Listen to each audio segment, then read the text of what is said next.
আমার কথা আটকে যায়, আমার কথা পিছলে যায়, সেটা সবাই জানে। তুই হাসবি না।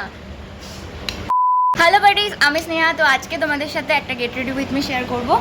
কালকে হচ্ছে রবীন্দ্র জয়ন্তী, আর আমি আর বৃষ্টি ঠিক করেছি, মানে হ্যাঁ আমরা দুজন মিলে ঠিক করেছি যে এবারে একটা নাচের ভিডিও করব।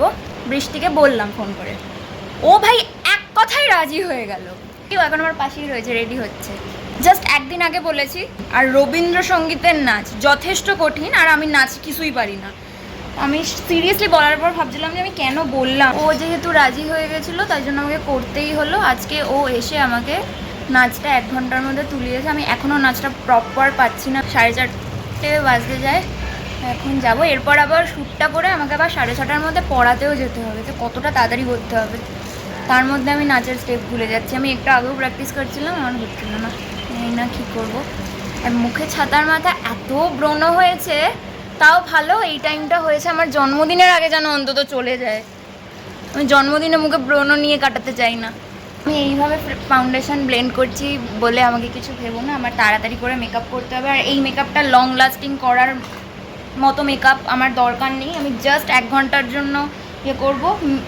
শ্যুট হয়ে গেলে সাথে সাথে মেকআপ তুলে আমি নর্মাল কাকের মতো পড়াতে যাব। আজকে যে লুকটা বৃষ্টি বলেছে যে এই লুকটা করতে, আমি ওই লুকটাই কখনো আগে সাজিনি। আমি জানি না আমাকে কেমন লাগবে। দেন আমাকে আবার চশমা ছাড়া নাচতে হবে। নিয়ে আমার নিজেকে চশমা ছাড়া ক্যামেরাটা কানা কানা টাইপের লাগে। মানে আমি যে দেখতে পাই না সেটার কানা না, মানে আমার নিজের মুখটা, আমার মনে হয় যে চশমাটা পরে আমার মুখটা মানে পুরো ভরা ভরা লাগে।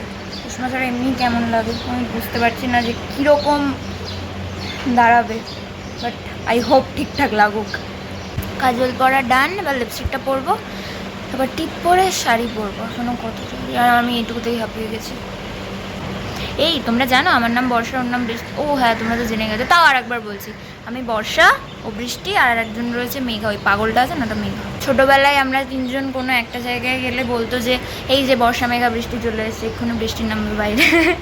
মেকআপ ডান, এবার শাড়ি পরে তারপর একবারে আবার ভিডিও অন করবো। টাটা। যেমন লুক করার কথা ছিল তেমন আর করা হয়নি, এটা করেছি।